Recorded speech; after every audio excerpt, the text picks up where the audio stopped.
The blood-soaked bandana trembled in Olivia Farrow's hands as she pressed it against the gash in her side, her breathing ragged as she stumbled down the dusty main street of Eager, Arizona. The year was 1878, and the relentless June sun beat down upon her battered frame as she searched desperately for help, knowing her pursuers wouldn't be far behind. Yates Nolan had just emerged from the general store when he spotted the woman staggering toward him. Despite the dirt caking her face and the blood seeping through her fingers, there was a fierce determination in her eyes that caught his attention immediately.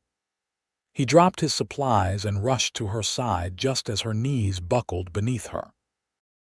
"Whoa there, madam," Yates said, his voice steady as he caught her before she hit the ground. His weathered hands, calloused from years of ranching, gently supported her weight. "You're hurt." Olivia tried to push him away, her eyes darting frantically up and down the street. "Please, just let me be. They'll find me." "Who'll find you?" Yates asked, his brow furrowed with concern as he noticed the wound at her side. "You need a doctor." "No doctors," Olivia hissed through clenched teeth. "No one can help me. I've brought this on myself." Yates glanced around, noticing a few townsfolk beginning to stare. With a swift decision, he gathered the woman into his arms. "My ranch is just outside town. You'll be safe there until we figure this out. Why would you help me?" Olivia whispered, her voice weak as she felt her consciousness slipping. "You don't know me. You don't know what I've done." Yates adjusted his hat with one hand while supporting her with the other. "Around these parts, madam, we don't let folks bleed out in the street. That's just common decency." "I don't deserve kindness," she murmured, her eyes fluttering closed as the pain overwhelmed her. The cowboy's expression softened, though his jaw remained set with determination. "Let me prove you wrong," he replied, carrying her toward his horse tied outside the store. With careful movements, Yates mounted his bay stallion with Olivia secured in front of him. He nudged his horse forward, riding out of town toward his ranch in the foothills. The woman in his arms was light, too light, as though she hadn't eaten properly in weeks. Her clothing, though tattered, was of fine quality, not the typical garments of a frontier woman. Olivia drifted in and out of consciousness during the journey. Fragments of memory tormented her: gunshots, screams, a letter with a broken seal, and blood, so much blood. She couldn't remember how long she'd been running, only that she couldn't stop. The ranch came into view just as the sun began its descent toward the horizon. It wasn't grand by any means, but the two-story house stood proudly against the backdrop of mountains and pine forests. A barn and several outbuildings completed the homestead, along with fenced pastures where cattle grazed in the distance. As they approached, a weathered man emerged from the barn, his silver hair catching the sunlight. "Patrick," Yates called out to his ranch hand. "Get a room ready and fetch hot water and bandages. We've got an injured woman." Patrick nodded without question and hurried toward the house. By the time Yates dismounted and carried Olivia inside, a bedroom had been prepared. "What happened to her?" Patrick asked as Yates laid Olivia gently on the bed. "Don't know yet," Yates replied, removing his hat and running a hand through his dark hair. "Found her in town about to collapse. She's running from someone, that much is clear." Patrick's wife, Eleanor, entered the room carrying bandages and a basin of steaming water. Her eyes widened at the sight of Olivia's wound. "That's a knife wound, Yates. Maybe even a gunshot graze. This isn't some accident." "I know," Yates replied grimly. "Can you tend to her?" Eleanor nodded. "I'll need to remove her dress to clean the wound properly." "I'll wait outside," Yates said, stepping into the hallway with Patrick. "You sure bringing her here was wise?" Patrick asked once the door was closed. "If she's mixed up in something bad, what would you have me do?" "Leave her to die in the street." Yates ran a hand over his stubbled jaw. "We'll find out her story when she wakes." Inside the bedroom, Alina worked efficiently to clean and dress Olivia's wound. The injury was deep but had missed anything vital. With careful stitches, Alina closed the gash and applied a poultice of herbs to fight infection. Olivia regained consciousness as Alina was finishing her work. She gasped and tried to sit up, her eyes wild with panic. "Easy now," Alina soothed, gently pressing her back against the pillows. "You're safe here." "Where am I?" Olivia demanded, wincing at the pain in her side. "Yates Nolan's ranch, about 3 miles outside Eager," Alina explained. "I'm Alina, wife of Patrick, who helps run this place. Yates brought you here after you collapsed in town." Memories flooded back and Olivia closed her eyes. "I need to leave, now." "With that wound, you wouldn't make it half a mile," Alina said firmly. "Rest tonight at least. No one knows you're here except us."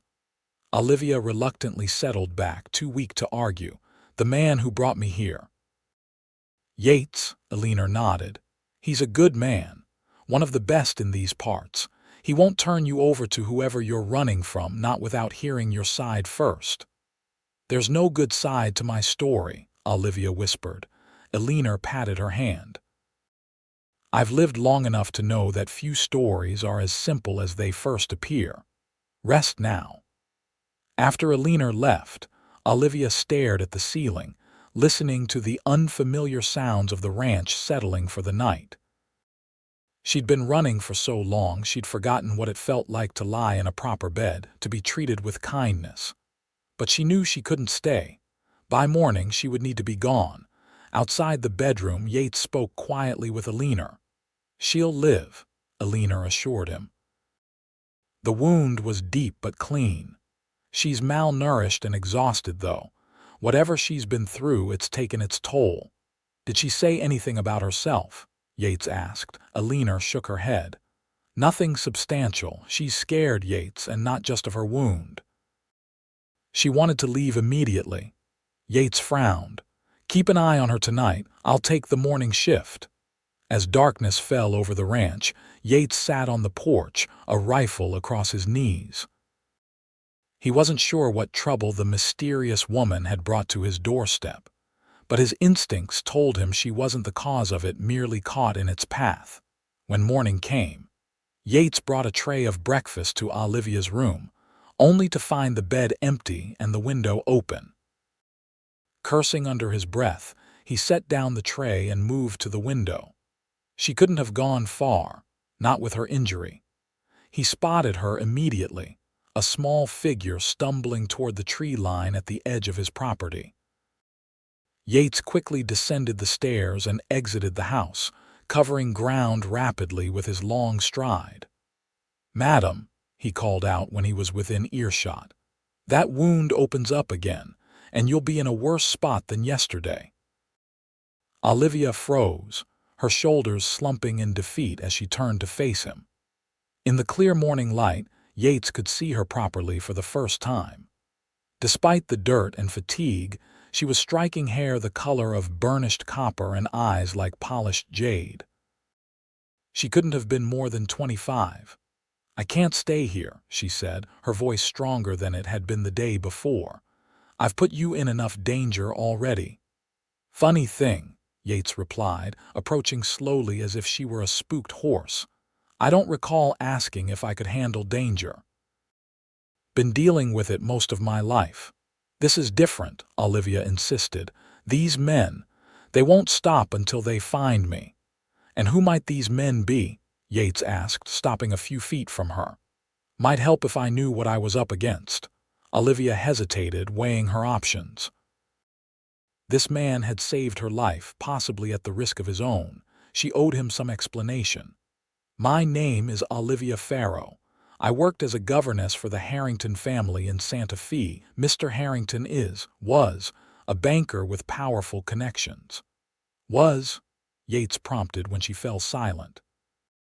"He's dead," Olivia said flatly. "Murdered 3 weeks ago. They think I did it." Yates's expression remained neutral. "Did you?" "No," Olivia exclaimed, then lowered her voice. "No, but I saw who did and they know it."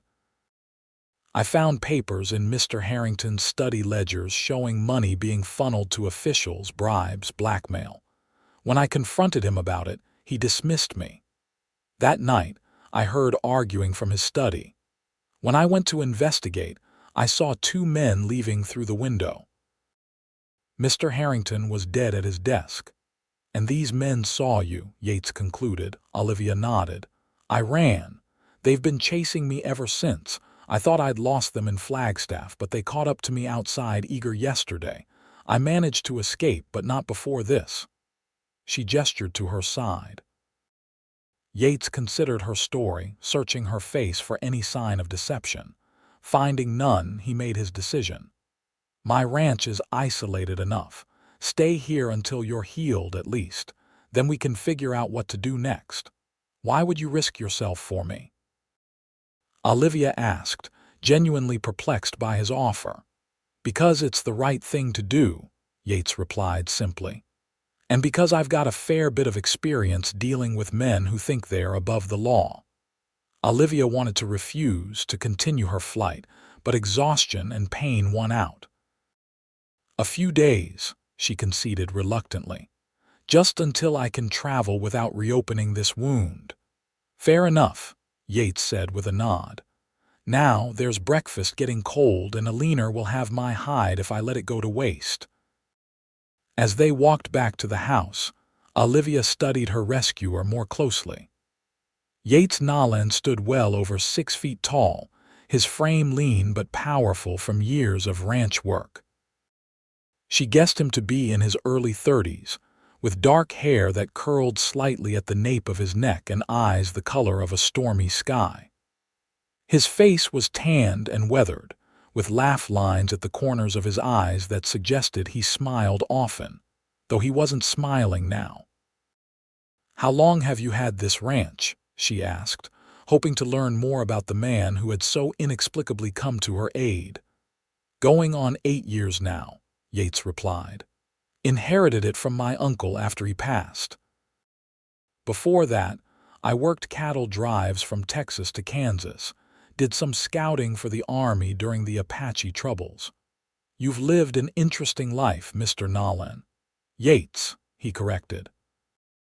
"And I suppose I have, though it doesn't often feel that way when you're just trying to keep the cattle watered and the fences mended." Back at the house, Eleanor fussed over Olivia's wound while Patrick kept watch from the porch. The elderly couple had worked for Yates's uncle before him and stayed on when Yates inherited the property. They had no children of their own and treated the ranch as their home as much as their workplace. "You need to rest that side," Eleanor admonished as she checked the stitches. "No more running off, young lady." "I won't," Olivia promised, feeling a peculiar sense of safety within these walls despite knowing it couldn't last. Not today, at least. The next few days passed in a strange sort of limbo. Olivia's strength gradually returned as she ate regular meals and rested properly for the first time in weeks. Yates kept his distance, spending most days out working the ranch, but each evening he would join her for dinner, and they would talk. She learned that he had fought briefly in the war as a very young man, lost both parents to typhoid, and built this ranch into one of the most respected in the territory through sheer determination and hard work. In turn, she told him about growing up in Boston, losing her family in a fire that left her penniless, and making her way west as a governess, moving from family to family as circumstances dictated.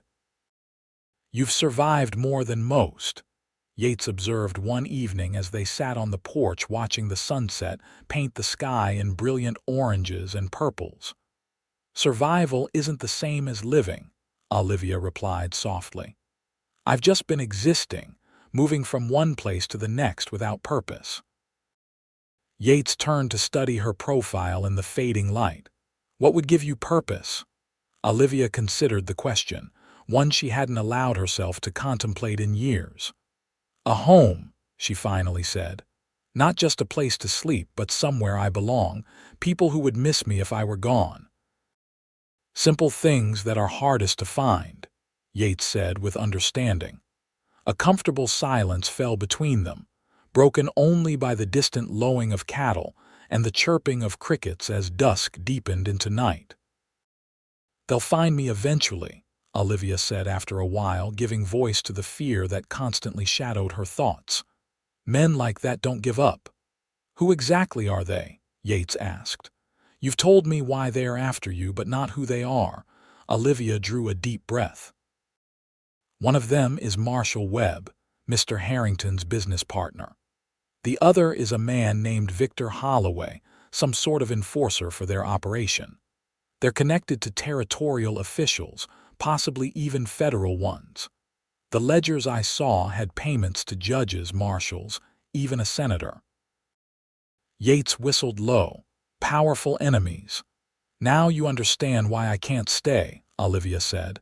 "When they find me and anyone associated with me will be in danger." "Or," Yates countered, "we could fight back, expose them for what they are." Olivia gave a bitter laugh. "With what proof?" "I didn't take the ledgers. It would be my word against theirs, and they're respected businessmen while I'm just a governess accused of murder." Yates was quiet for a moment, thinking. "There's a federal marshal I know in Prescott, Samuel Drake. He's as honest as they come. If we could get to him, tell him what you know." "It's not enough," Olivia insisted. "We need proof." "Then we'll get proof," Yates said with a determination that startled her. "Santa Fe is only a few days' ride, if those ledgers are still in Harrington's study." "You can't be serious," Olivia said, staring at him in disbelief. "You'd risk your life, your ranch, everything for a woman you barely know." Yates met her gaze steadily. "I know enough. I know you're telling the truth. I know you're worth helping." "I don't deserve this kind of risk," Olivia whispered, overwhelmed by his willingness to help her. "You keep saying what you don't deserve," Yates replied, his voice gentle but firm. "Maybe it's time you let someone else decide that." Olivia looked away, unable to respond to the unexpected kindness in his eyes. She'd spent so long running, so long not trusting anyone, that the concept of someone fighting alongside her was almost impossible to comprehend. The moment was interrupted by the sound of approaching hoofbeats. Yates was on his feet instantly, hand moving to the revolver at his hip. "Get inside," he ordered quietly. "Wake Patrick and tell him to bring my rifle." Olivia hurried into the house while Yates remained on the porch, outwardly relaxed but alert to any danger. A single rider approached the house, slowing his horse as he neared. In the fading light, Yates recognized Sheriff Thomas Morgan from Eager. "Evening, Sheriff," Yates called out as the man dismounted. "What brings you out this way after sundown?" "Evening, Nolan," the sheriff replied, tying his horse to the hitching post. "Got some questions for you if you don't mind." "Not at all," Yates said easily, though his hand remained near his weapon. "Care for some coffee?" "That would be welcome," Morgan replied, climbing the steps to join Yates on the porch. Inside, Olivia pressed herself against the wall beside the window, listening intently. Patrick stood nearby, Yates's rifle in his hands, while Alina watched from the kitchen doorway. "Couple of men rode into town yesterday," the sheriff was saying. "Well-dressed types from back east, asking questions about a red-headed woman. Said she's wanted for murder in Santa Fe. Interesting timing, considering you carried a red-headed woman out of town just days ago." Olivia's heart hammered in her chest. They had found her trail. "That's so," Yates replied casually. "The woman I helped was injured, not a murderer. She's working for me now, helping Alina with the house while she recovers." "Mind if I speak with her?" the sheriff asked. "She's resting," Yates said. "Been working hard despite her injury, but I can tell her you stopped by." There was a pause, and Olivia held her breath.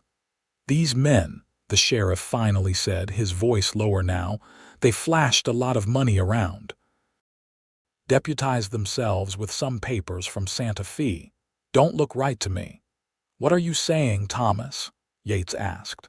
I'm saying I've known you 15 years, Yates. If you're harboring this woman, you must have good reason. The sheriff's chair creaked as he leaned forward. But these men mean business. They're staying at the hotel, asking questions all over town. Someone's bound to remember you carrying a woman off. I appreciate the warning, Yates said carefully. Anything else I should know about these men? One calls himself Marshall Webb. Other one's named Holloway. Webb does the talking, but it's Holloway that worries me.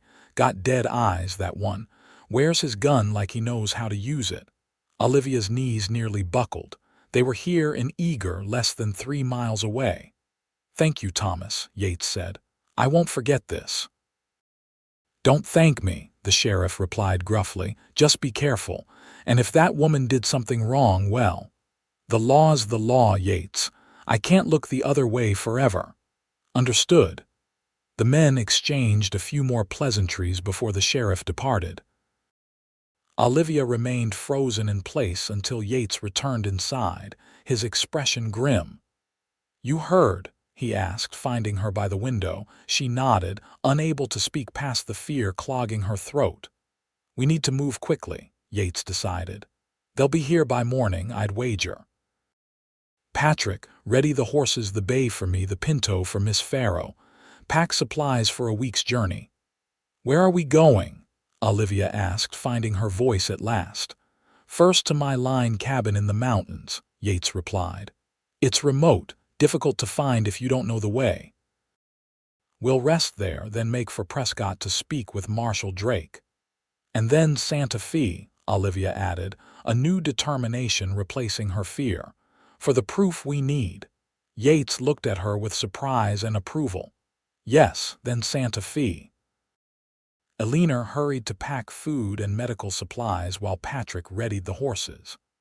Olivia changed into clothing more suitable for riding: trousers, a shirt, and a coat that had belonged to Yates in his younger days. The clothes swam on her slight frame, but they would be practical for the journey ahead. Within an hour they were ready to depart. The night had fully descended, providing cover for their escape. Yates led the way, with Olivia following closely behind. They avoided the main trails, instead picking their way through the foothills, using the stars and Yates's intimate knowledge of the land to guide them. Olivia's side ached as they rode, but she gritted her teeth against the pain. The wound had begun to heal, but the strenuous activity threatened to reopen it. Still, she made no complaint, understanding that her life and now Yates's depended on their successful escape. They rode through the night, stopping only briefly to rest the horses. As dawn approached, they ascended higher into the mountains, the air growing cooler and the pine forest thickening around them. Finally, as the first rays of sunlight crested the eastern horizon, a small cabin came into view, nestled among the trees on a rocky outcropping. There it is, Yates said, pointing. Not much to look at, but it'll keep us hidden. The cabin was indeed modest, a single room with a stone fireplace, rough-hewn furniture, and a small loft accessible by ladder. It was dusty from disuse but solid and secure. I come up here during calving season sometimes, Yates explained as he unloaded their supplies. Or when I need to check the high pastures. Not many folks know about it. Olivia sank onto a wooden chair, exhaustion finally catching up to her. Thank you, she said softly. For everything you're doing. Yates paused in his work, regarding her thoughtfully. You know, for someone so convinced she doesn't deserve kindness, you're mighty quick to express gratitude. The observation caught Olivia off guard. I suppose that's true. Maybe you deserve more than you think, Yates suggested, turning back to his tasks. As Yates prepared a simple breakfast from their supplies, Olivia found herself studying him again. There was something undeniably compelling about the man, not just his physical presence, which was impressive enough, but the quiet confidence with which he moved through the world. He seemed completely at ease with who he was, unburdened by the doubts that had plagued her entire life. "Tell me about your ranch," she said as they ate. "You must love it to have worked so hard building it up." A smile touched Yates's lips, softening the hard planes of his face. "It's not just land and cattle to me. It's a legacy, I suppose. My uncle built it from nothing, and I promised him I'd make it thrive. Each year it grows a little more cattle, more grazing land, more possibility." "You speak of it like a living thing," Olivia observed. "In a way it is," Yates replied. "It changes with the seasons, has good years and bad. Demands attention and care, but gives back tenfold if you treat it right." "You never married?" Olivia asked, then immediately flushed. "I'm sorry, that's far too personal a question," but Yates didn't seem offended. "Never found the right woman willing to take on a stubborn cowboy and his demanding ranch," he said with a self-deprecating smile. "Came close once, but she decided Denver's comforts were more appealing than Arizona's challenges." "Her loss," Olivia said without thinking, then flushed deeper when Yates's gaze sharpened on her face. "What about you?" he asked after a moment. "No husband in your past," Olivia shook her head. "As a governess, I was expected to remain unmarried, and before that, well, after my family died, I wasn't in a position to consider marriage. I was too busy surviving." "And now?" Yates asked quietly. "Now I'm still just trying to survive," she replied, her gaze dropping to her hands. "Though I admit, for the first time in a long while, I'm thinking beyond just tomorrow." They rested through the day, taking turns keeping watch while the other slept. The cabin's location afforded views of the trail below, allowing them to spot anyone approaching long before they arrived. But the day passed without incident, and as evening fell, they prepared to continue their journey. "We'll travel by night again," Yates decided. "It's slower going, but safer. 3 days to Prescott if we're lucky with the weather." As they saddled the horses, Olivia noticed Yates wincing as he tightened the cinch on his saddle. "You're hurt," she observed, moving closer. Yates shrugged it off. "Old injury acts up sometimes, nothing to worry about." But Olivia wasn't convinced. "Let me see." With reluctance, Yates pulled aside his shirt to reveal a long scar that ran across his right shoulder and down his back. The skin around it was inflamed and tight. "A patchy arrow 6 years ago," he explained as Olivia examined it. "Healed well enough, but sometimes the muscles seize up." Olivia retrieved a jar of salve from their medical supplies. "Eleanor packed this for my wound, but I think you need it more. Sit down and let me help." To her surprise, Yates complied without argument, settling onto a stool and removing his shirt completely. Olivia tried to maintain a clinical detachment as she applied the salve to his shoulder, but she couldn't help noticing the interplay of muscles beneath her fingers or the way his breath caught when she touched a particularly sensitive spot.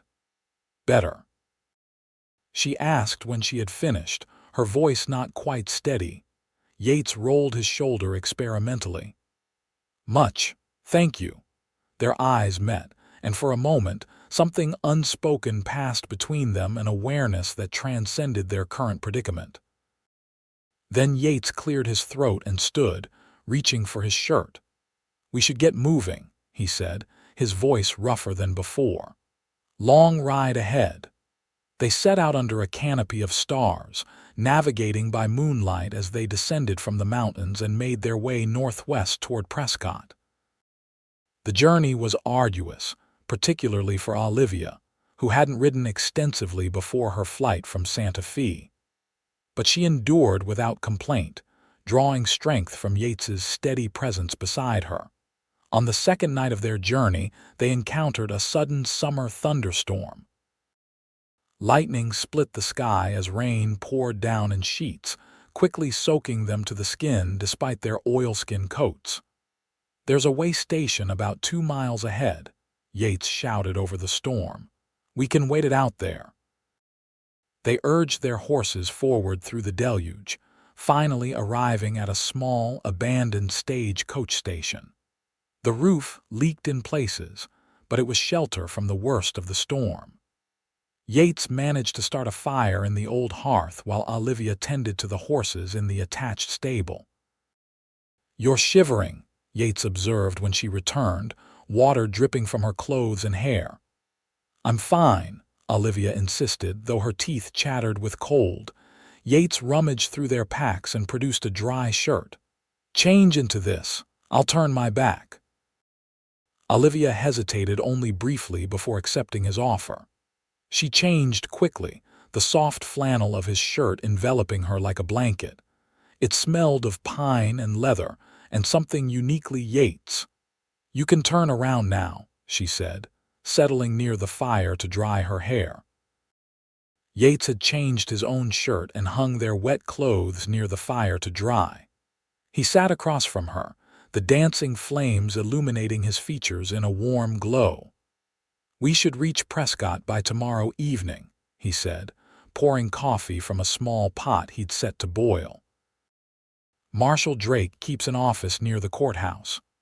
Olivia accepted the tin cup he offered, letting the warmth seep into her cold fingers. "And if he's not there, or if he doesn't believe us, he'll believe us," Yates said with confidence. "Drake's a good man, he'll at least listen." Thunder crashed outside and Olivia flinched involuntarily. Yates noticed but made no comment, instead continuing to talk in his steady, reassuring voice about Prescott, the marshal, their plans once they reached the city. His words washed over her like a balm, calming her frayed nerves. "You're good at this," she observed during a lull in conversation. "At what? Making people feel safe," Olivia said. "I haven't felt truly safe in, I can't remember how long, yet somehow, despite everything, I do now." Yates looked surprised, then pleased. "Good, that's good." "Why are you really helping me?" Olivia asked, the question that had been nagging at her since the beginning finally finding voice. "And don't say it's just because it's the right thing. There must be more." Yates was quiet for so long that Olivia thought he might not answer.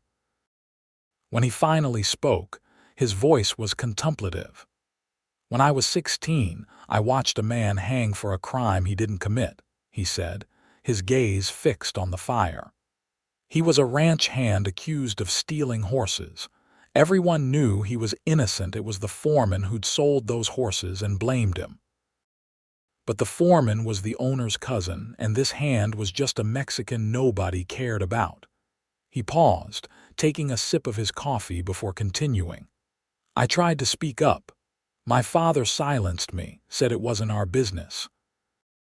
I've never forgiven myself for not trying harder, for not finding someone who would listen. I swore then that I'd never stand by again if I could help." "So I'm your redemption?" Olivia asked softly. Yates looked up, his eyes meeting hers across the fire. "No. You're a woman who deserves justice and safety. I'm just the man fortunate enough to be in a position to help." The simple sincerity in his words touched something deep within Olivia, a part of her heart she'd long since walled off from the world. For the first time in years, she felt the barriers beginning to crack. The storm raged through the night, but inside the way station, a different kind of storm was brewing, one of emotions long suppressed and connections forming against all odds. Morning brought clear skies and the continuation of their journey. They rode harder now, sensing that time was running short. If Webb and Holloway had discovered they'd fled the ranch, they would be searching, perhaps even sending telegrams ahead to Prescott. Olivia's side ached constantly now, the wound irritated by days of riding, but she pushed through the pain. The stakes were too high for weakness. They reached Prescott as dusk was falling on the third day, the territorial capital's buildings silhouetted against the sunset. Unlike Eager's single main street, Prescott was a proper city with multiple streets, substantial buildings, and a bustling population. "We'll find a room first," Yates decided as they rode into town. "Clean up, rest, then seek out Drake in the morning." They chose a small hotel on a side street, less likely to draw attention than the grand establishments on the main square. Yates registered them as Mr. and Mrs. Nolan, a precaution that brought a blush to Olivia's cheeks, but one she understood was necessary. The room was modest but clean, with a single bed, washstand, and small sitting area. An adjoining room had been secured for Yates, another expense she knew strained his resources. "I'll check on the horses, then see about finding us some dinner," Yates said after depositing their bags.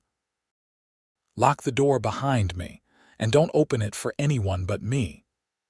Alone in the room, Olivia took advantage of the opportunity to wash properly for the first time in days. The hot water was heaven on her sore muscles, and she carefully cleaned her wound, relieved to see it was healing despite the rigors of their journey. She had just finished dressing in the cleanest clothes from her pack when a knock came at the door. "Olivia, it's me," Yates called softly. She opened the door to find him carrying a tray laden with food and a bottle of wine. He had also clearly taken time to clean up his face, freshly shaved, hair still damp from washing. "I thought we could eat here," he explained. "Safer than the dining room downstairs." They shared the simple meal at the small table by the window, the familiarity of dining together now comfortable after days on the trail. Olivia found herself studying Yates in the lamplight, noticing details she'd overlooked before: a small scar at his temple, the way one corner of his mouth lifted slightly higher than the other when he smiled, the surprising gentleness of his hands despite their strength. "You're staring," Yates observed, amusement in his eyes.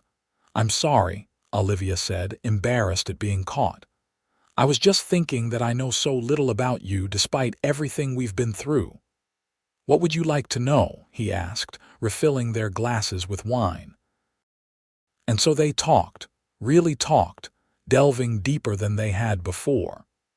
Yates told her about his childhood in Texas, his years as a young cowhand, the dreams he still harbored for his ranch. Olivia shared stories of her parents and younger brother, their life in Boston before the fire, her love of teaching the children in her care.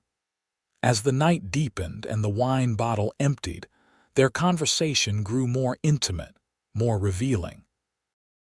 "I've never told anyone some of these things," Olivia confessed as midnight approached. "There's never been anyone I trusted enough." "And you trust me?" Yates asked, his voice low. "With my life," Olivia replied without hesitation, "though I still don't understand why you trust me." "I've brought nothing but trouble to your door." Yates reached across the table, his fingers brushing hers in a touch so light it might have been accidental, but his eyes, holding hers, made it clear it was anything but. "You've brought a lot more than trouble, Olivia Farrow," he said quietly. The air between them seemed to thicken, charged with possibility. Olivia felt her heart racing, unsure what to do with the unfamiliar emotions coursing through her. We should get some rest," she finally said, withdrawing her hand reluctantly. "Tomorrow will be important." Yates nodded, rising from his chair. "Of course, I'll be next door if you need anything." At the doorway to his adjoining room, he paused. "Olivia." "Yes. Whatever happens tomorrow, I want you to know I don't regret any of this, not for a moment." Before she could respond, he disappeared into his room, closing the door softly behind him. Olivia lay awake long into the night, her thoughts too turbulent for sleep. She had come to Prescott seeking justice, safety, an end to running. She hadn't expected to find someone who made her contemplate a future beyond mere survival. Morning came too quickly, bringing with it the reality of their situation. They breakfasted early, then made their way to the marshal's office near the courthouse. The streets of Prescott were already bustling with activity, forcing them to keep their heads down and move quickly to avoid notice. The marshal's office was a solid brick building with U.S. Marshal painted in gold letters on the door. Yates entered first, scanning the room before motioning for Olivia to follow. A clerk sat at a desk near the entrance, sorting through papers. "Can I help you folks? We need to speak with Marshal Drake," Yates said. "It's urgent." "Marshal's in his office," the clerk replied, gesturing to a door at the back of the room. "Go on through." Samuel Drake was a large man with a thick gray mustache and piercing blue eyes that missed nothing. He looked up from his paperwork as they entered, recognition dawning on his face when he saw Yates.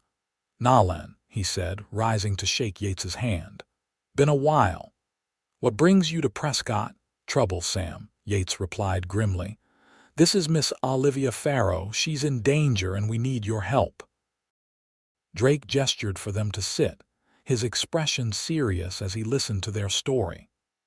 Olivia recounted everything the ledgers she'd discovered: Harrington's murder, her flight across the territory, Webb and Holloway's pursuit. Yates filled in the details of her arrival in Eager and their journey to Prescott. When they finished, Drake was silent for a long moment, his fingers steepled before him. "That's quite a tale," he finally said, "and a serious accusation against some powerful men." "It's the truth," Olivia insisted. "Every word." "I believe you," Drake said, surprising her. "Webb's name has crossed my desk before, though we've never had enough evidence to move against him, and this Holloway sounds like a hired gun I've heard rumors about." "Then you'll help us?" Yates asked. Drake sighed heavily. "I can offer protection while you're in Prescott, but without evidence, I can't make arrests or bring charges, and my jurisdiction ends at the territorial border. I can't follow you to Santa Fe." "We need to get those ledgers," Olivia said firmly. "It's the only way to clear my name and stop these men." "It's risky," Drake warned. "If they've declared you a murderer, you'll be arrested on site in Santa Fe." "Not if no one recognizes her," Yates suggested. "And not if we have help." Drake considered this, then nodded slowly. "I might know someone in Santa Fe, a deputy marshal named Garcia. He's honest, discreet. I could wire him, arrange for assistance when you arrive." "That would help," Yates agreed. "And we'll need official papers, something that would allow us to access Harrington's house without raising suspicion." For the next hour, they formulated a plan. Drake would provide them with documentation identifying Yates as an investigator working for the territorial government, with Olivia as his assistant. He would wire Deputy Marshal Garcia to meet them in Santa Fe and assist in retrieving the ledgers. Once they had the evidence, they would return to Prescott, where Drake would convene a grand jury to hear the case against Webb and his associates.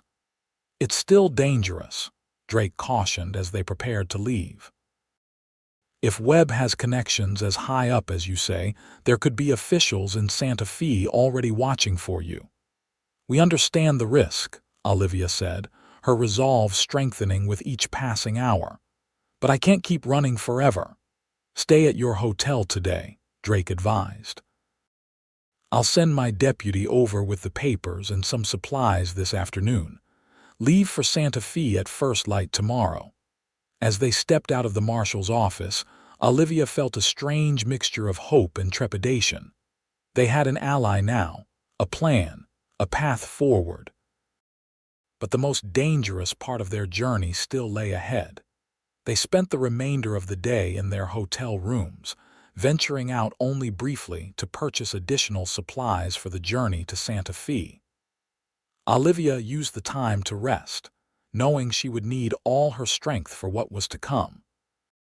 Yates was quieter than usual, his brow furrowed in thought as he cleaned his revolver and checked their gear. Olivia watched him from her seat by the window, sensing his concern.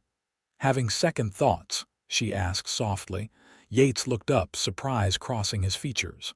About helping you? No. Never. But something's troubling you. He set aside his weapon with a sigh. I'm worried about what we'll find in Santa Fe. If Webb's as connected as you say, the ledgers might be gone, or it could be a trap with men waiting for your return. I've considered that possibility, Olivia admitted. But I have to try. If not for myself, then for Mr. Harrington. He may have been involved in corruption, but he didn't deserve to die for it. Yates crossed the room to join her by the window, his presence reassuring in its solidity. We'll be careful. And we'll have Deputy Marshal Garcia to help us.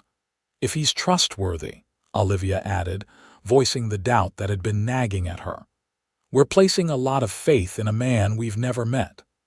Sam Drake wouldn't recommend someone he didn't trust completely, Yates assured her. He's a good judge of character. Olivia managed a small smile. Like you, I'd like to think so, Yates replied, his own lips quirking upward.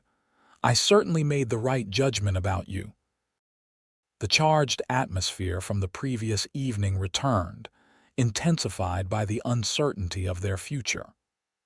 Olivia found herself acutely aware of Yates's proximity, the warmth radiating from his body, the scent of leather and soap that she'd come to associate with him. A knock at the door shattered the moment. Yates moved swiftly, hand going to his revolver as he approached the door cautiously. Who's there? He called. Deputy Marshal Wilson, sir. Marshal Drake sent me with a package for you. Yates opened the door a crack, verifying the man's identity before allowing him entry. The deputy handed over a sealed envelope and a small bundle wrapped in brown paper. Marshal says to tell you he's arranged everything as discussed, the deputy said. The person you're to meet will be waiting at the location noted in the letter. Thank you, Yates replied, accepting the items. Any news we should be aware of? The deputy glanced at Olivia, then back to Yates. Marshal received a wire from Eager this morning. 2 men asking questions about a red-headed woman and a rancher. They've widened their search. Olivia's stomach clenched with fear. Webb and Holloway were on their trail. Understood, Yates said grimly. Anything else? Just be careful, sir, the deputy replied. Marshal says these men don't play by the rules. After the deputy left, Yates opened the envelope. Inside were official-looking documents identifying him as Yates Nolan, special investigator for the Arizona Territorial Government, and Olivia as his clerk. A separate letter contained instructions for meeting Deputy Marshal Garcia in Santa Fe, and a small map showing the safest route through the mountains. We leave at dawn, Yates decided, studying the map. It's about 4 days to Santa Fe if we push hard. That night, as they prepared for sleep in their separate rooms, Olivia found herself reluctant to close the connecting door. Tomorrow they would ride into even greater danger, and the comfort of Yates's presence had become something she depended on more than she cared to admit. Yates. She called softly through the partially open door. He appeared in the doorway, already dressed for bed in a simple shirt and trousers.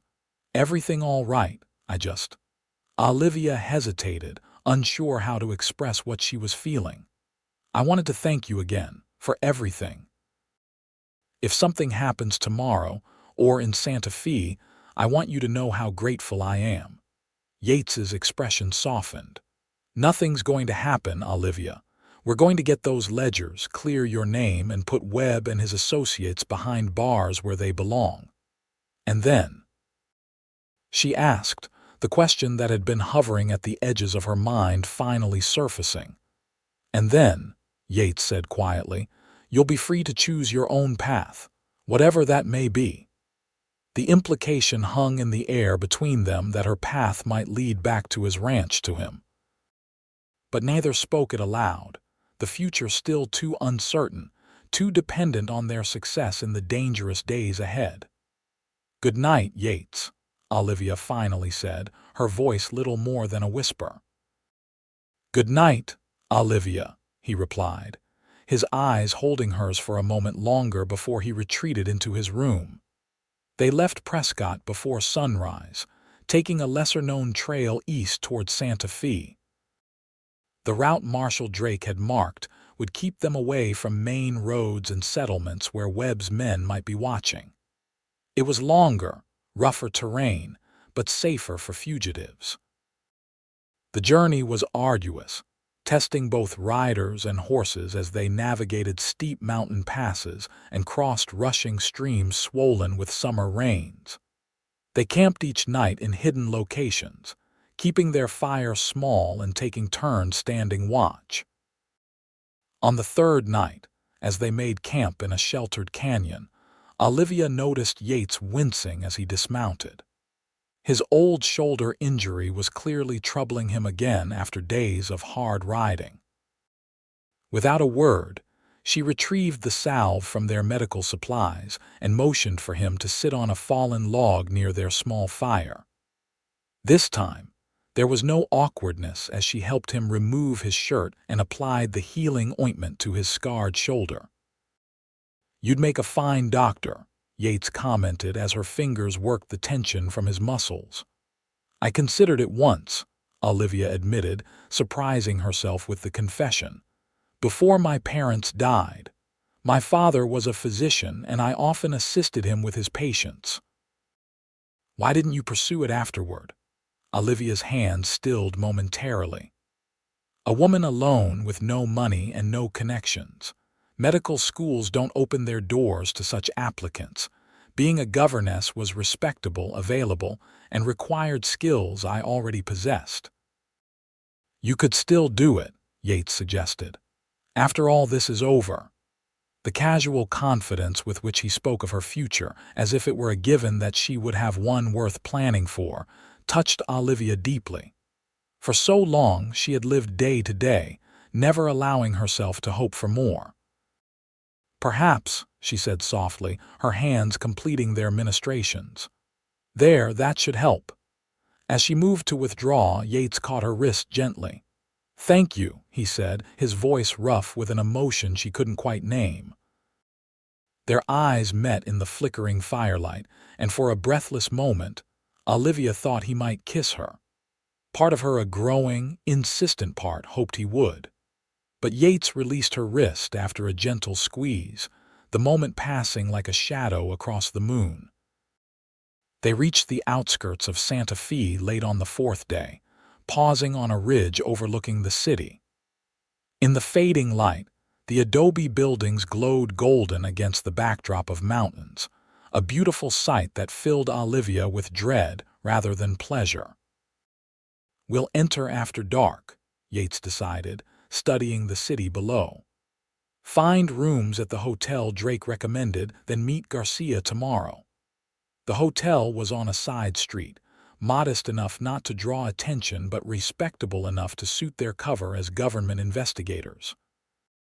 They registered under their false identities, Yates handling the transaction while Olivia kept her face partially concealed by a shawl. Their rooms were adjacent, though without a connecting door this time. After ensuring Olivia was safely settled, Yates went to make arrangements for their meeting with Deputy Marshal Garcia the following morning. Left alone, Olivia stood at the window, looking out at the city that had once been her home. Somewhere out there was the Harrington house, where she had lived and worked for nearly a year, where she had witnessed a murder that changed her life forever. The thought of returning there filled her with apprehension, but she steeled herself against the fear. Too much depended on her courage now. A soft knock at her door startled her from her thoughts. She approached cautiously, hand on the small derringer Yates had given her for protection. "Who is it?" she called softly. "It's me," Yates replied. She opened the door to find him looking grim, a folded paper in his hand. "What's wrong?" "Change of plans," he said, entering quickly and closing the door behind him. "I received this note at the front desk. It's from Garcia." Olivia took the paper, scanning its contents with growing alarm. The deputy marshal had written that Webb was in Santa Fe, that he had men watching the Harrington house, and that he suspected at least one member of the local police was in Webb's pocket. "He wants to meet us tomorrow at noon, at a cantina on the edge of town," Yates explained. "Says it's safer than trying to go through official channels with Webb's men watching." "You trust this?" Olivia asked, handing the note back. "The note came through the contact Drake arranged," Yates replied. "And the caution makes sense if Webb has infiltrated the local law." Olivia nodded, accepting his assessment. "So we wait until tomorrow." "We wait," Yates confirmed, "and stay out of sight until then." They shared a simple meal in Olivia's room, delivered by room service to minimize their exposure. As they ate, Yates spread out a rough map of Santa Fe on the bed. "Show me where the Harrington house is located," he requested. Olivia pointed to an area on the north side of the city. "Here, on Alameda Street. It's a large house set back from the road with a garden in front and servant quarters in the rear. And the study where you saw the ledgers. First floor at the back of the house. The window I saw the men exit through opens onto a side garden." Olivia closed her eyes, visualizing the room. The ledgers were kept in a locked cabinet behind the desk. Mr. Harrington always kept the key in his waistcoat pocket. "If the ledgers are still there, they'll be our best evidence," Yates mused. "But getting to them won't be easy if Webb has men watching the house." "The servants might help," Olivia suggested. "Maria, the housekeeper, was always kind to me. If she's still there, she might be willing to let us in through the kitchen." They continued planning late into the night, considering every possibility, every contingency. When they finally exhausted all options, Yates rose to return to his own room. At the door, he turned back to Olivia. "Try to get some sleep. Tomorrow will be challenging." "Yates," Olivia said, stopping him before he could leave. If things don't go as planned tomorrow, I want you to know something." He waited, his expression softening as he looked at her. "These past weeks with you," she continued, gathering her courage, "they've changed me. Even with all the danger, all the uncertainty, I've felt more alive, more myself, than I have in years. Whatever happens tomorrow, I won't regret that." Yates crossed the room in 2 strides, his hands coming up to frame her face with a gentleness that belied their strength. "Nothing's going to happen to you tomorrow," he said, his voice low and fierce. "Not while I'm breathing." And then he was kissing her, his lips warm and insistent against hers, and Olivia was kissing him back, her arms sliding around his neck as she rose on tiptoes to meet him. All the unspoken feelings between them, all the tension and attraction that had been building since their first meeting, poured into that kiss, leaving them both breathless when they finally parted. "I've wanted to do that since the first time you argued with me," Yates admitted, his forehead resting against hers. Olivia laughed softly, her heart lighter than it had been in months despite the dangers that awaited them. "I've wanted you to since the first time you told me I deserved kindness." Yates kissed her once more, briefly but with no less feeling. "Get some rest," he murmured against her lips. "I'll be next door if you need me." The implication of his words hung in the air between them, an invitation Olivia was tempted to accept. But they both knew tomorrow required clear heads and focused minds. There would be time for more, for everything, once they had secured the evidence and their safety.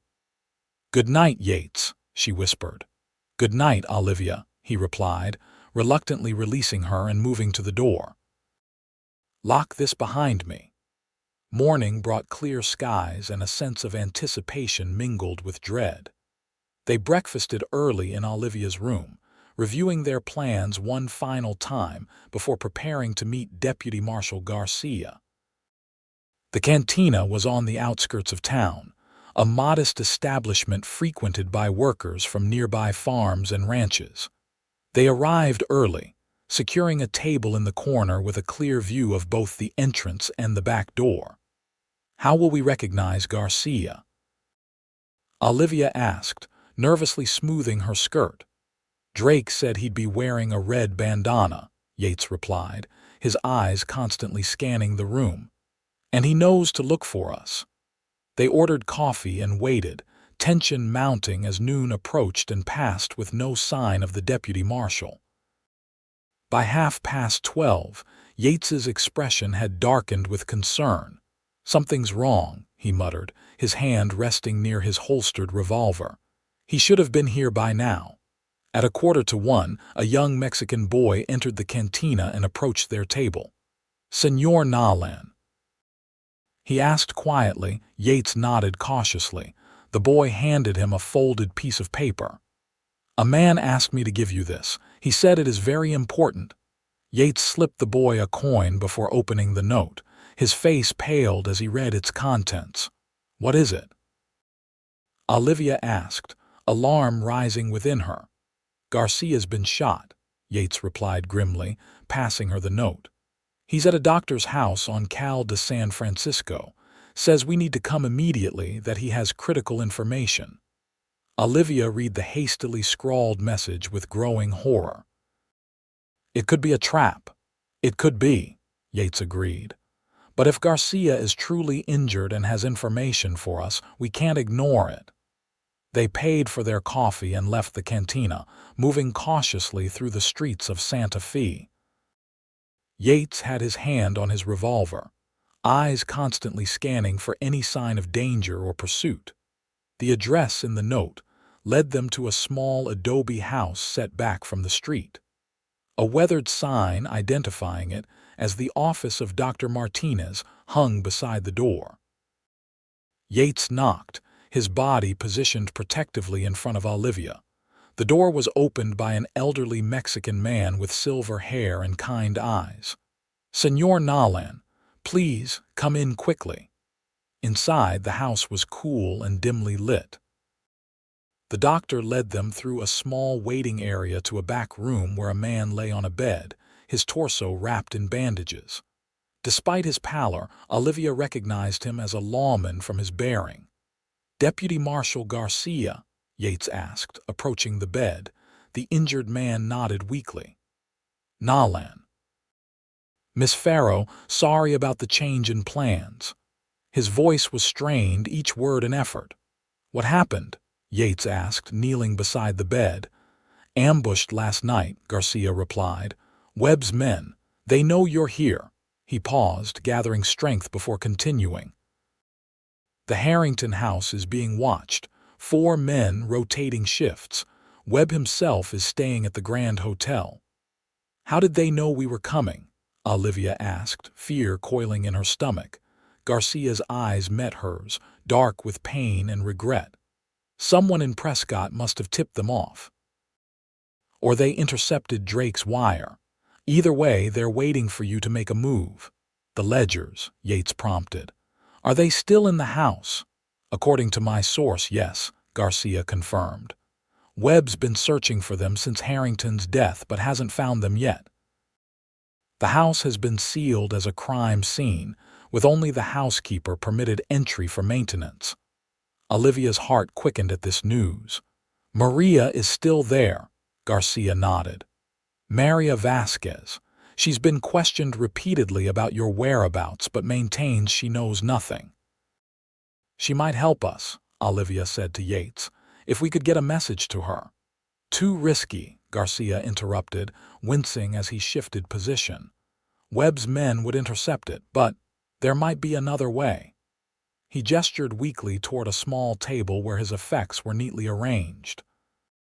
"My badge and papers are there. With those, you could enter the house officially as investigators from the territorial government." "Using your authority?" Yates questioned, frowning.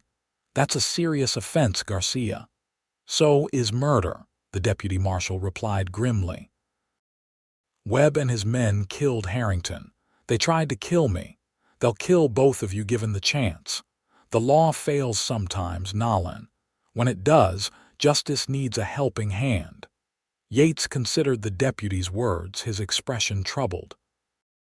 Olivia could see the conflict within him, his respect for the law warring with his desire to see justice done and keep her safe. "If we're caught using your badge," he began. "I'll say it was stolen," Garcia replied, "or that I authorized its use. Either way, the risk is mine to take." After a moment's further hesitation, Yates nodded. "Thank you." Garcia's eyes moved to Olivia. "Be careful, Miss Farrow. These men are dangerous and they're desperate. Whatever's in those ledgers has them terrified." "I will," she promised.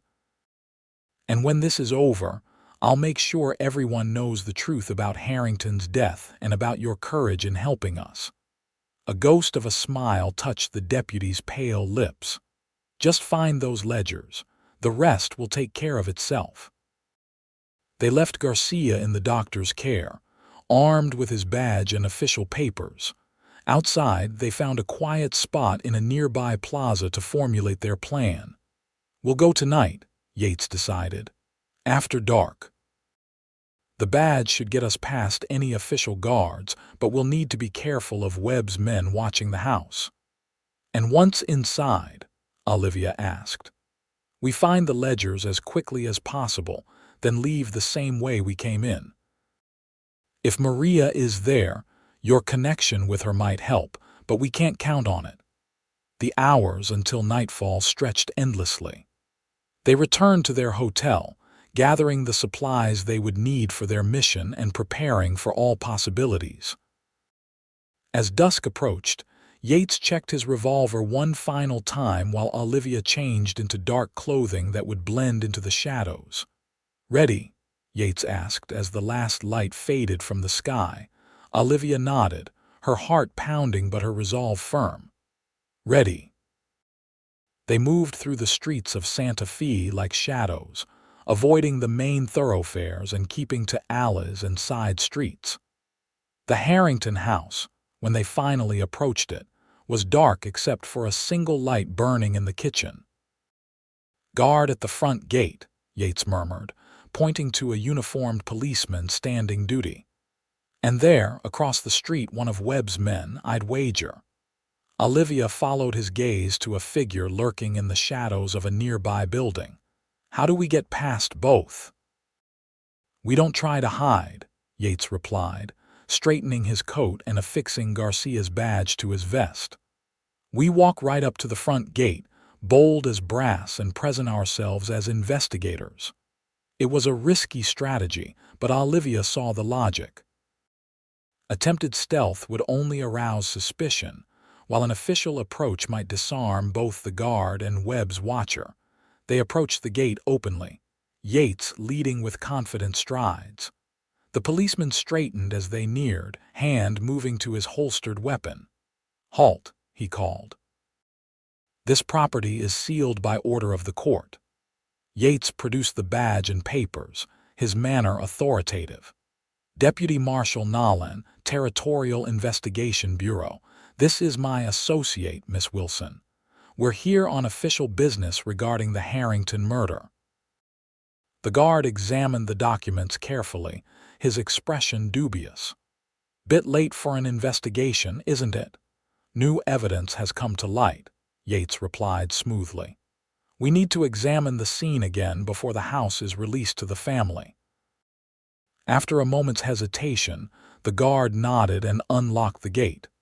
"The housekeeper's inside. She has orders to assist any official investigation." "Thank you, officer," Yates said, guiding Olivia through the gate with a hand at the small of her back. As they approached the house, Olivia fought to control her racing heart. Memories flooded back of her time as governess here, of the night she discovered Harrington's body, of her desperate flight into the darkness. Now she was returning, walking deliberately into the danger she'd been fleeing for weeks. They knocked at the kitchen door, as it was the only one showing light. After a moment, it opened to reveal a middle-aged Mexican woman with graying hair and tired eyes. Those eyes widened in shock when she recognized Olivia. "Dios mío, Miss Farrow," she gasped, quickly pulling them inside and closing the door. "What are you doing here? It is not safe, Maria," Olivia said, embracing the woman briefly. "I know it's dangerous, but I need your help. We need to find some ledgers that were in Mr. Harrington's study." Maria crossed herself nervously. "Many men have searched for these books. Bad men with cold eyes and quick tempers. They threaten me, search the house again and again, but find nothing." "That's because they don't know where to look," Olivia replied. "I do, but we need to move quickly." The housekeeper nodded, her initial shock giving way to determination. "What can I do to help? Keep watch," Yates instructed. "If anyone approaches the house, warn us immediately." Maria led them through the darkened house to Harrington's study, a room that had been sealed since the murder. The door still bore an official notice declaring it a crime scene, but the seal had been broken numerous times by investigators. Olivia paused in the doorway, memories of that terrible night washing over her. The desk where Harrington had lain slumped in death, the window through which his killers had fled, the cabinet containing the damning ledgers, everything was exactly as she remembered. "The ledgers were in here," she said, moving to the ornate cabinet behind the desk, "in a locked compartment at the bottom." "And the key?" Yates asked, scanning the room for any sign of disturbance.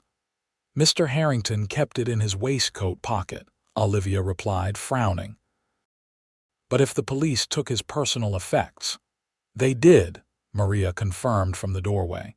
"But I cleaned his clothing before they came. The key was there, and I kept it safe." She reached into her apron pocket and produced a small brass key. "I knew it must be important, the way he always guarded it." Olivia took the key with trembling fingers. "Maria, you're a treasure." The cabinet lock yielded easily to the key, revealing a hidden compartment containing 3 leather-bound ledgers. Olivia removed them carefully, her heart racing as she opened the topmost volume. "These are them," she confirmed, scanning the columns of figures and names. "Payments to officials, dates, amounts. Everything we need to prove the corruption." Yates quickly wrapped the ledgers in a cloth and tucked them into the satchel he had brought for this purpose. "We need to go now," he urged, "before someone realizes what we've found." They had just reached the kitchen when Maria suddenly stiffened, peering out the window. "Someone is at the gate," she whispered urgently. "2 men speaking with the guard." Yates moved to the window, his expression darkening as he recognized the figures. "Webb and Holloway," he murmured. "They must have been watching the house." "Is there another way out?" he asked Maria. "The servant's door at the back of the garden," she replied, already moving to unlock it. "It leads to an alley behind the property." "Go," Yates urged Olivia, the satchel with the ledgers slung across his body. "I'll be right behind you." They slipped into the garden, staying close to the wall where shadows were deepest. Olivia could hear voices at the front of the house now, Webb's cultured tones contrasting with Holloway's rougher speech as they argued with the guard. The servant's gate was small, partially hidden by overgrown vines. Maria's key unlocked it, revealing a narrow alley beyond. Olivia stepped through, Yates following close behind. "Which way?" he whispered. "Left leads toward the plaza, right toward the river," Olivia replied. "The river then," Yates decided. "Less likely to be watched." They moved swiftly but quietly down the alley, alert for any sound of pursuit. They had just reached the end when a shout rang out behind them. "There, by the servants' gate." "Run," Yates ordered, pushing Olivia ahead of him as footsteps pounded in their direction. They ran through the maze of alleys and side streets, Olivia leading the way based on her knowledge of the city. Behind them, Webb's men gave chase, their pursuit relentless. "We need to split up," Yates gasped as they paused momentarily in the shadow of a church. I'll draw them off. You take the ledgers to Garcia. No, Olivia protested, gripping his arm. I won't leave you. Olivia, listen, Yates insisted, his voice urgent. The ledgers are what matter. If they catch us both, all of this has been for nothing. Garcia is at the doctor's house on Cal de San Francisco. Get the ledgers to him, and he'll make sure they reach Drake in Prescott. Before she could argue further, Yates pressed the satchel into her hands and kissed her quickly but fiercely. I'll find you, he promised. Now go. With a final desperate glance at him, Olivia clutched the satchel and ran in the direction of the doctor's house. Behind her, she heard Yates moving in the opposite direction, making enough noise to attract their pursuers. The streets were largely deserted at this late hour, allowing her to move quickly without drawing attention. She had just turned onto Cal de San Francisco when a figure stepped out from a doorway, blocking her path.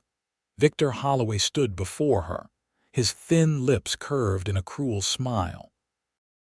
"Miss Farrow," he drawled, revolver leveled at her chest.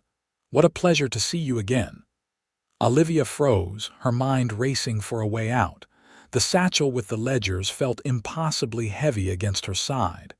"Mr. Webb will be so pleased," Holloway continued, stepping closer. "He's been most anxious to speak with you about what you witnessed that night." "I saw you murder Mr. Harrington," Olivia said boldly, buying time as she edged backward. "You and Webb, I saw everything." Holloway's smile didn't falter. "A pity no one will believe the ravings of a fugitive governess. Especially after we find your body tomorrow, a tragic suicide by a woman consumed with guilt over killing her employer." "You won't get away with this," Olivia warned, her back now pressed against the wall of a building. "People know the truth, do they?" Holloway asked with mock curiosity. "Your cowboy friend, perhaps? I believe my associates are dealing with him as we speak." Fear for Yates surged through Olivia, momentarily distracting her. Holloway seized the opportunity, lunging forward to grab her arm. Olivia reacted instinctively, bringing the heavy satchel up and swinging it with all her strength into Holloway's face. The impact knocked him sideways, his revolver discharging harmlessly into the ground. Olivia didn't wait to see if he recovered. She ran, her lungs burning as she sprinted the final distance to the doctor's house. She pounded on the door, glancing frantically over her shoulder to see if Holloway was in pursuit. The door opened to reveal Dr. Martinez, his expression alarmed at her disheveled appearance. "Please," she gasped. "Deputy Marshal Garcia. I need to see him immediately." The doctor ushered her inside, locking the door firmly behind her before leading her to Garcia's room. The deputy marshal was awake, his face drawn with pain but his eyes alert. "Miss Farrow," he said, struggling to sit up as she entered. "Did you find them?" "Yes," Olivia replied, opening the satchel to show him the ledgers. "But we were discovered. Yates. He drew them off while I brought these to you. Holloway found me on the way here, but I managed to escape him." Garcia's expression darkened at the mention of Holloway. "That man is dangerous. Where is Nolan now?" "I don't know," Olivia admitted, her voice breaking slightly. "We separated near the church on Plaza Street." The deputy marshal exchanged a significant look with the doctor. "Martinez, fetch your pistol. Miss Farrow may have been followed here." As if in response to his words, a pounding came at the front door, followed by a familiar voice. "Olivia! Garcia! It's Yates!" Relief flooded through Olivia as she rushed to the door, the doctor close behind with his pistol ready. Through the peephole, they could see Yates standing on the doorstep, disheveled but apparently unharmed. The doctor opened the door quickly, allowing Yates to stumble inside before securing it again. Olivia threw herself into his arms, heedless of propriety or their audience. "You're safe," she breathed, feeling his arms tighten around her. "Barely," Yates replied grimly. Webb's men were right behind me until I lost them in the market square, but they'll figure out where we've gone soon enough. In Garcia's room, they quickly brought the deputy marshal up to speed. The ledgers contained exactly what they had hoped: detailed records of bribes paid to officials throughout the territory, including several federal marshals and a territorial judge. "This is more than enough to bring Webb and his entire operation down," Garcia said, paging through one of the volumes. "But we need to get these to Prescott immediately. Webb will do anything to prevent that. We can leave tonight," Yates suggested, "while they're still searching the city." Garcia shook his head. "The city gates are closed until dawn, and Webb will have men watching all roads out of Santa Fe by morning." He thought for a moment, then made a decision. "There's a military patrol leaving for Fort Union at dawn. The captain is a friend and beyond Webb's influence. If you can join that patrol, they'll escort you as far as the territorial border. From there, you can make your way to Prescott." "Where does the patrol assemble?" Yates asked. "The cavalry barracks at the north edge of town," Garcia replied. "I'll write a letter for Captain Reeves explaining the situation." While Garcia wrote, Dr. Martinez prepared supplies for their journey: food, water, and additional bandages for Olivia's healing wound, which had begun to ache again after the exertion of their flight. "What about you?" Olivia asked Garcia as he handed the sealed letter to Yates. "Webb will know you helped us." "I'll be fine," the deputy marshal assured her. "Martinez will move me to a safer location at dawn. My primary concern is getting those ledgers to Prescott." Before they departed, Yates secured the ledgers in a special pouch designed to be worn beneath clothing. "Just in case we're separated again," he explained as he helped Olivia position it under her blouse. They left the doctor's house through a back entrance, moving cautiously through the pre-dawn darkness toward the cavalry barracks. The streets were quiet, but Olivia couldn't shake the feeling they were being watched. They were just approaching the barracks when a voice called out behind them. "That's far enough, Nolan." They turned to find Marshal Webb standing in the street, Holloway and two other men flanking him. All were armed, their weapons trained on Yates and Olivia. "Webb," Yates acknowledged coldly, positioning himself slightly in front of Olivia. "I believe you have something that belongs to me," Webb said, his refined voice at odds with the menace in his eyes. "The ledgers, if you please." "They never belonged to you," Olivia replied, finding courage in Yates's steady presence. "They belonged to Mr. Harrington, whom you murdered." Webb's smile was chilling. "Such accusations from a wanted murderess. How unfortunate that you won't live to repeat them in court." "It's over, Webb," Yates said firmly. "The ledgers are already on their way to Prescott. Marshal Drake has copies. Killing us won't save you now." A flicker of uncertainty crossed Webb's face before his confident mask slipped back into place. "A bluff, Mr. Nolan. A poor one at that. The ledgers never left Harrington's study until tonight, and they won't leave Santa Fe." He gestured to Holloway. "Search them." Holloway stepped forward, a cruel smile playing on his lips as he approached Olivia. Yates moved to intercept him, but froze when Webb cocked his revolver. "I wouldn't, Cowboy," Webb warned. "Not if you want the lady to live through the next minute." Holloway's hands were rough as he searched Olivia, his touch lingering inappropriately until she thought she might be sick. But the special pouch remained undetected, hidden beneath the layers of her clothing. "Nothing," Holloway reported with disappointment after searching both of them. "They must have stashed the ledgers somewhere." Webb's eyes narrowed suspiciously. "Where are they, Nolan?" "The doctor's house. Already with the military patrol, as I said," Yates replied steadily. "They're on their way to Prescott. You've lost, Webb." For a moment, Webb seemed to waver, uncertainty clouding his features. Then his expression hardened. "If they're truly gone, then you're of no further use to me," Holloway, dispose of them. Make it look like the woman shot the man, then herself in remorse. Holloway grinned, raising his revolver. With pleasure. What happened next seemed to unfold in slow motion for Olivia. As Holloway took aim, the sound of approaching horses filled the street. A voice called out, "Federal marshals, drop your weapons." Webb and his men turned in surprise, momentarily distracted. It was all the opportunity Yates needed. He launched himself at Holloway, driving the man to the ground as his revolver discharged harmlessly into the air. Chaos erupted in the street. Webb's other men fired at the approaching marshals, who returned fire with greater accuracy. Olivia ducked behind a water trough as bullets whizzed overhead. Through the confusion, she saw Yates and Holloway struggling for control of the revolver. The gunman was stronger, but Yates fought with the desperation of a man with everything to lose. The weapon discharged again, and one of the men cried out in pain. Horror filled Olivia as she saw Yates slump backward, blood spreading across his shirt. Holloway rose to his feet, the smoking revolver in his hand as he turned toward Olivia's hiding place.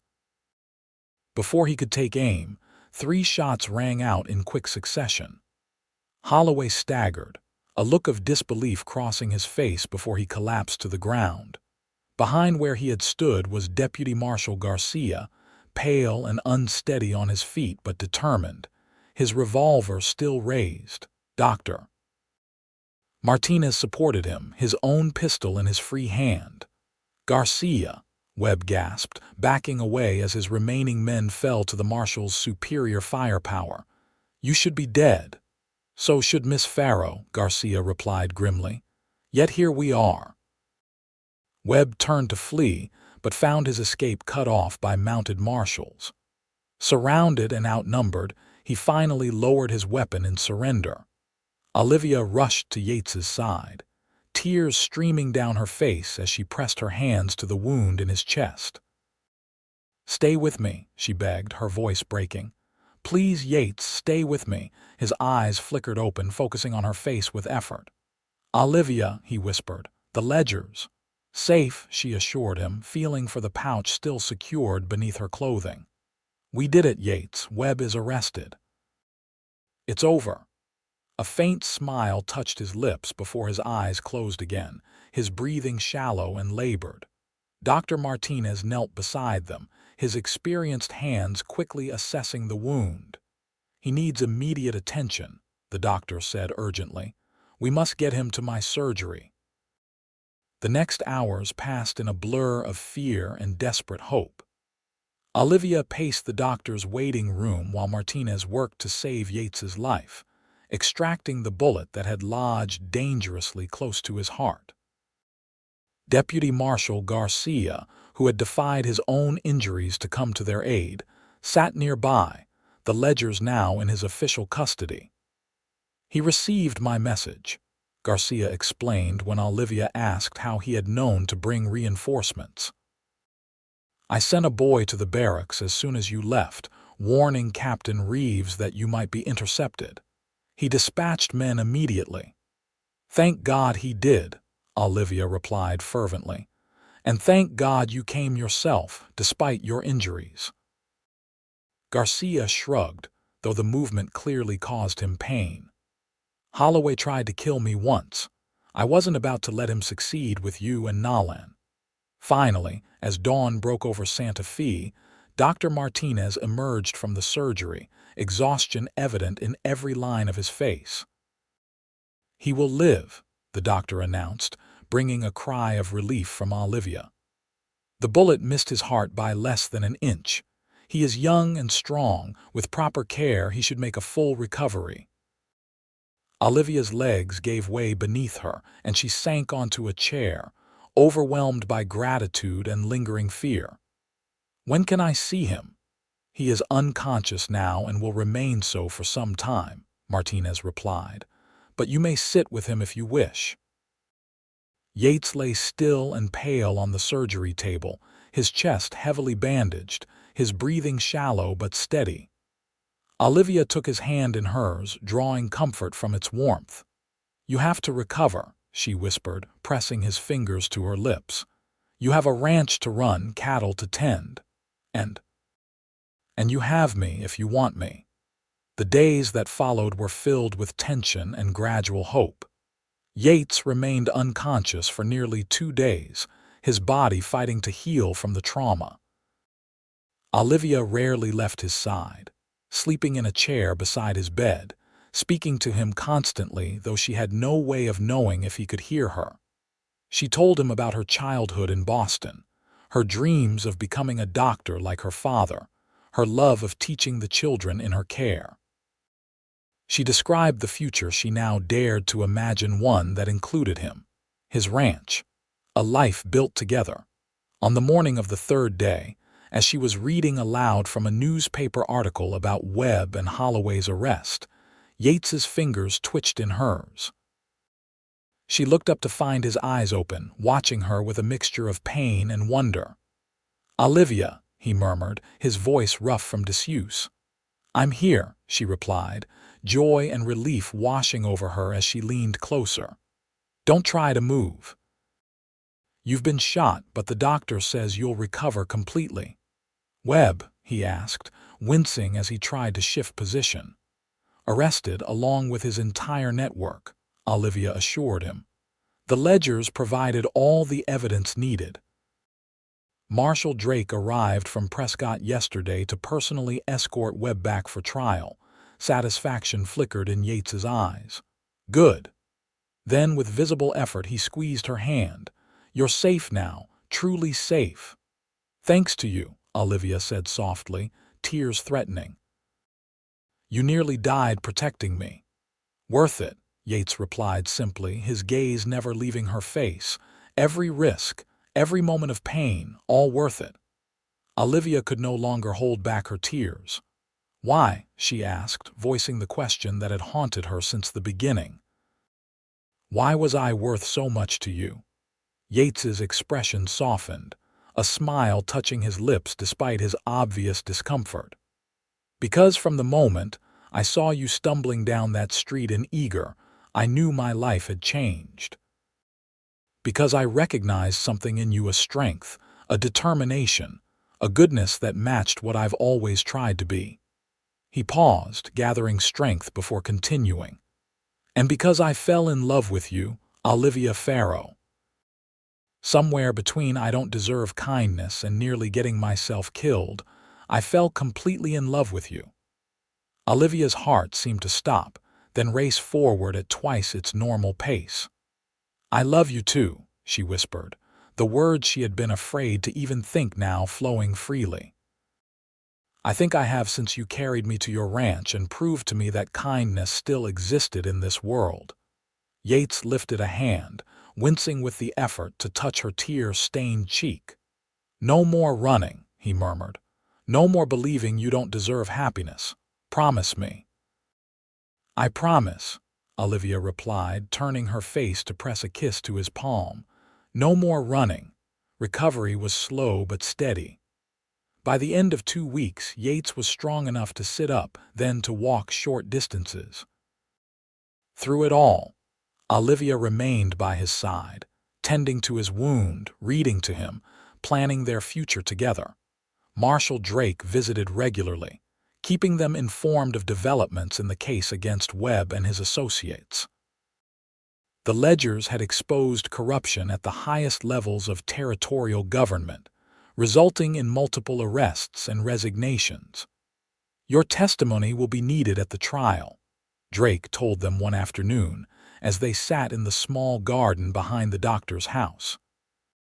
"But that won't be for several months yet.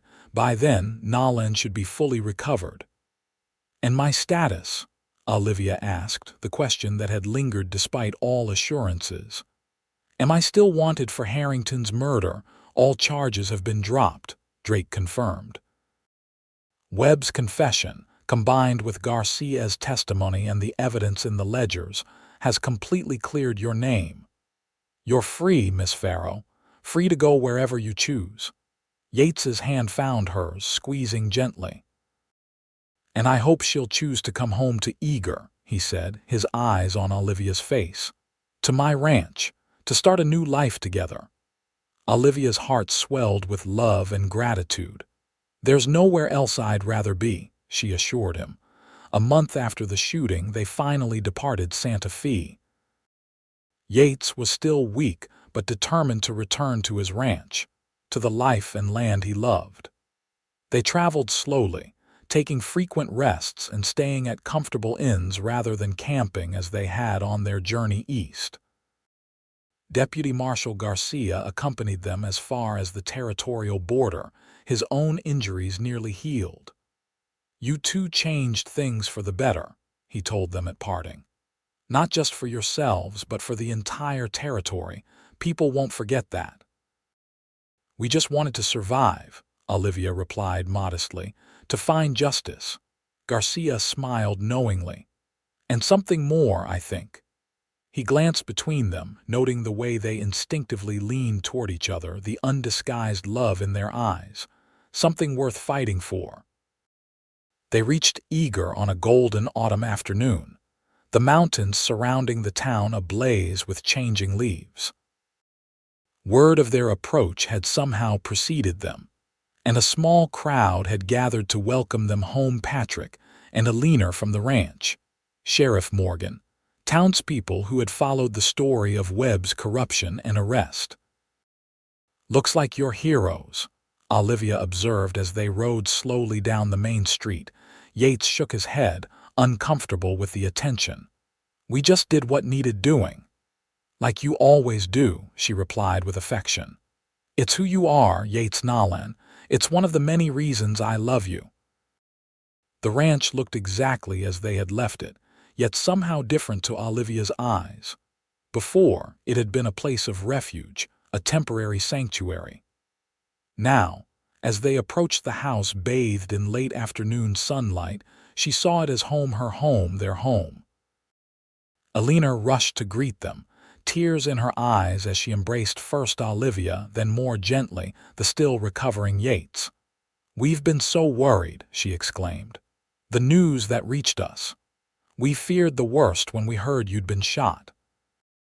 Takes more than a bullet to keep him down, Patrick commented gruffly, though his relief was evident as he clasped Yates's hand. Ranch has missed you, boy. Cattle, too.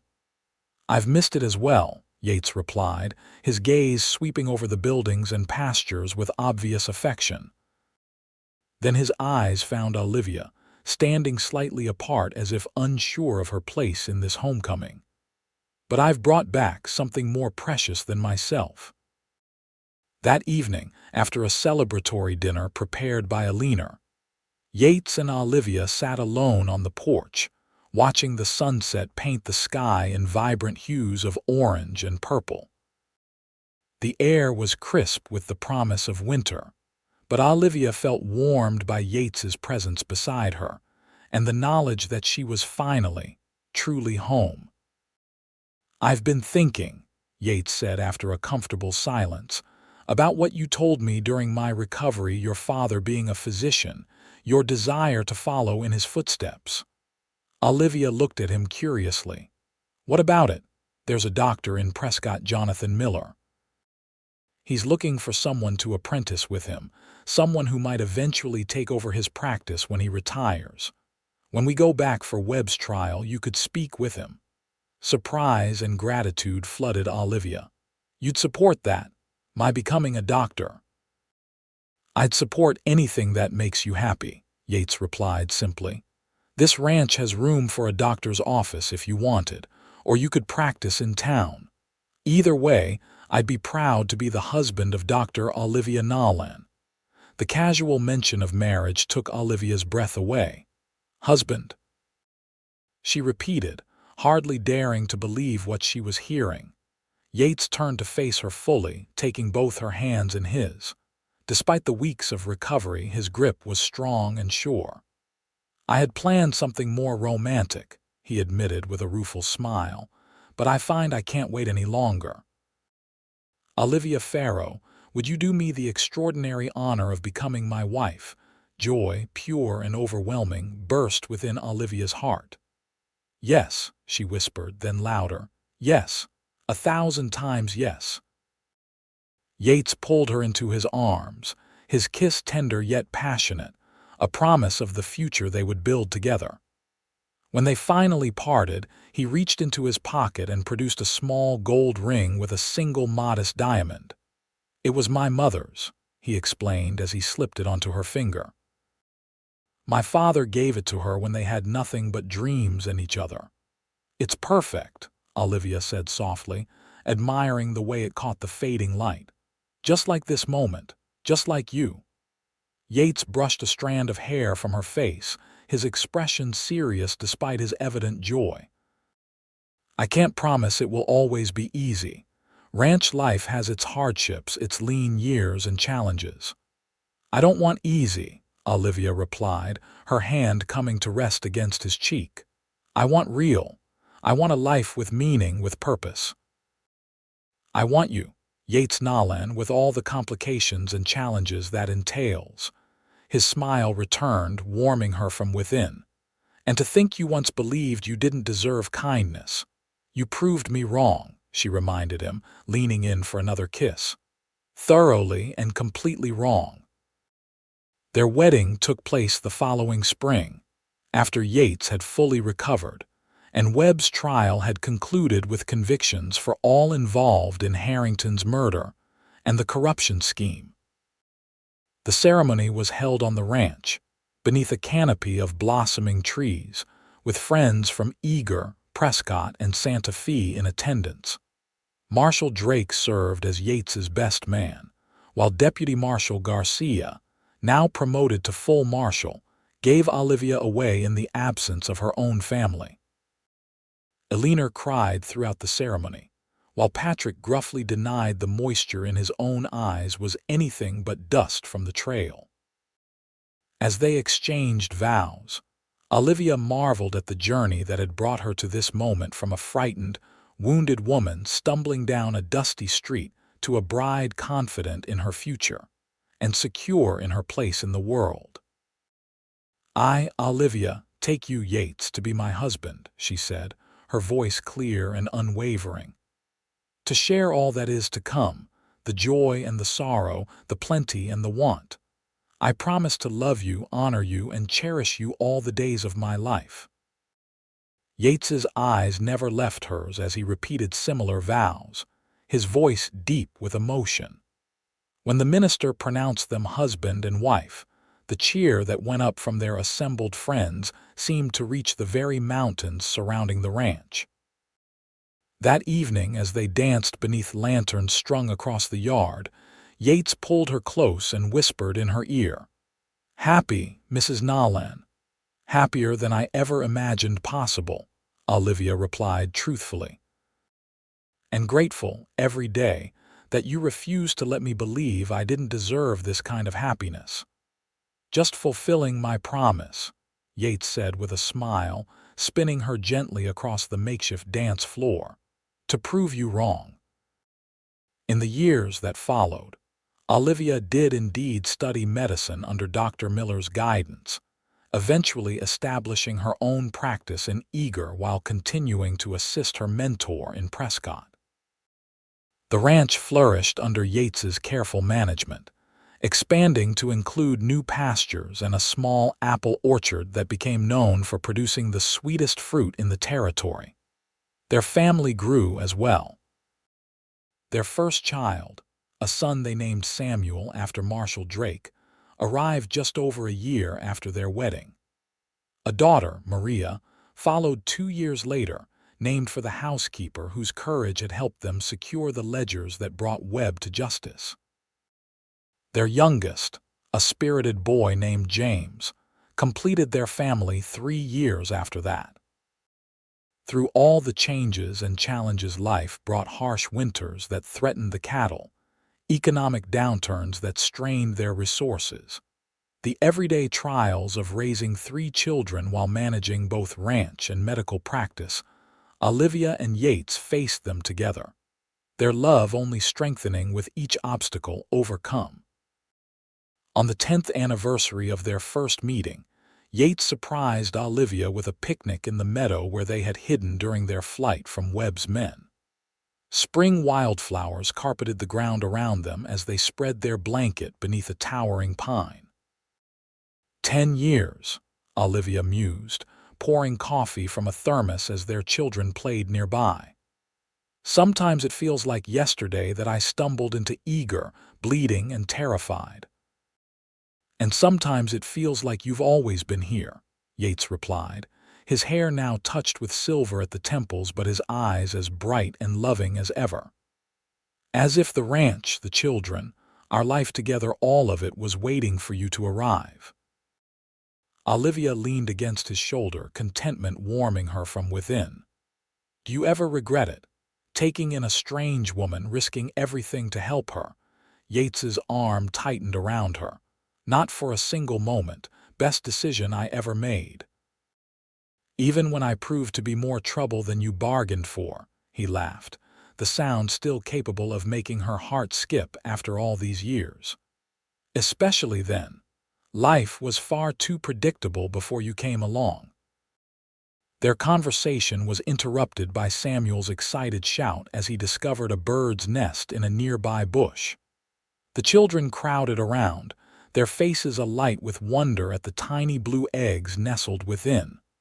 Look at them, Olivia said softly, watching their children's delight. So curious, so full of life, sometimes I can hardly believe they are ours. They're extraordinary, Yates agreed, pride evident in his voice, like their mother. As the day waned and they gathered their belongings to return to the ranch, Olivia paused for a final look at the meadow bathed in golden light. So much had changed since that desperate night when they had hidden here. Yet the essential truth remained the same she had found in Yates, not just a protector or a partner, but a man who had shown her what it meant to be truly loved, truly valued. Ready to go home? He asked, standing beside her with Samuel perched on his shoulders while he held Maria's hand. James, independent as always, had already started down the trail toward the waiting horses. Olivia smiled, linking her arm through his free one. I'm already home, she replied simply. Wherever you are. Together, they followed their children down the trail, toward the ranch that had become the center of their world. The foundation of their shared life, a life built on courage, justice, and the unwavering belief that everyone, even a wounded governess fleeing for her life, deserved kindness, deserved love, deserved to be proven wrong when doubt clouded her heart. And in the golden light of that spring afternoon, with her family surrounding her and the future stretching bright before them, Olivia Nolan knew with absolute certainty that Yates had indeed proven her wrong, in the most beautiful way possible.